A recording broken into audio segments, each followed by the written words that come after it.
Le premier tome ou le premier épisode d'une œuvre est souvent important. C'est la meilleure impression que l'on peut avoir. C'est ce que l'on analysera dans cette vidéo. Bonjour et bienvenue sur Manga Adaptation. Depuis qu'un gigantesque quasar a anéanti la Lune, le monde, privé de toute force gravitationnelle, est plongé dans un chaos sans nom et sans lumière. L'unique légende qui demeure dit que le diable a disparu. La voix des plus anciens raconte que 6 parures sont dispersées dans l'immensité des plaines, et que chacune de ces reliques octroie un pouvoir abyssal à quiconque s'en empare. Brave et belliqueux se déchirent pour les retrouver, mais l'obsession épuise et l'espoir s'amenuise. Caïs et ses deux compagnons, Milena et Magnum, sont contraints de fuir leur village devenu trop dangereux. Acclamés justiciers par le peuple, condamnés hors la loi par le pouvoir, leur épopée commence. Et à mesure que leur quête progresse, l'ombre d'une menace grandit. La route sera longue et sans promesse d'arriver. Dans son apprentissage du stream, une force spirituelle sombre et grandiose, Caïs doit découvrir d'où il vient pour comprendre qui il est. Mais la vision d'un homme s'arrête là où la vérité du monde commence. C'est un manga français de Maître Gims avec comme scénariste Jean-David Morvan et comme dessinateur Tamura Toshiyatsu, publié par Glénat.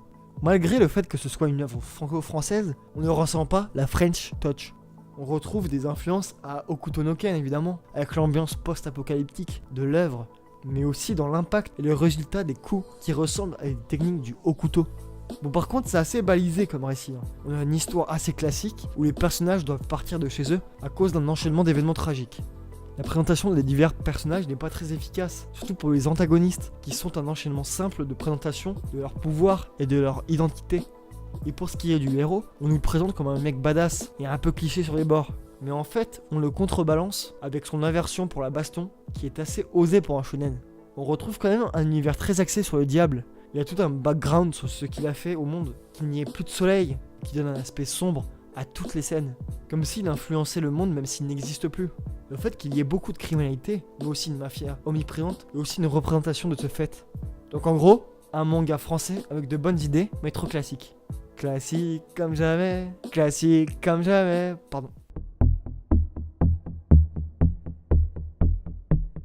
Il s'agit de l'adaptation de l'arc Most Evil Death War Convict du manga Bakidu de Itagaki Kisuke, adapté par le studio TME Entertainment et diffusé par Netflix. Cet arc suit Baki dans des combats clandestins où aucune règle n'existe, contre des adversaires très dangereux. Oui, c'est la 3ème saison, oui, je n'ai pas parlé des autres avant, mais pas besoin, car je ne les avais pas vus avant également. Parce que l'important, ce n'est pas l'histoire, même si elle est pas mal. Car dans cette saison, on s'intéresse beaucoup plus aux antagonistes qu'à Baki, qui sont tous des condamnés à mort, et sont tous à la recherche de la défaite. C'est leur objectif, ils veulent ressentir ce sentiment. C'est même pour cela que c'est la saison que j'ai préférée. Mais surtout, le plus intéressant, ce sont les combats qui sont exagérés as fuck. Je crois que j'ai rarement vu des combats autant what the fuck, considérés comme des combats normaux, entre artistes martiaux. On peut avoir un mec qui se fait couper la gorge et qui survit quand même.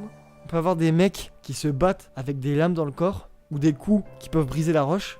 Mais c'est quand même très bien réalisé, surtout par l'enchaînement d'animations rapides, avec l'impact du coup en image fixe, qui donne un rendu très efficace. Ça permet de faire des bons effets, en plus d'économiser de l'animation. D'où également une utilisation fréquente de la 3D, assez dispensable. En plus, on découvre différents arts martiaux, manière de gagner un combat de rue, où il n'y a aucune règle, où tout est permis. Donc en gros, c'est Baki saison 1, saison 2, x 1000. x 1000 bordel. Allez, à plus, et lisez des mangas.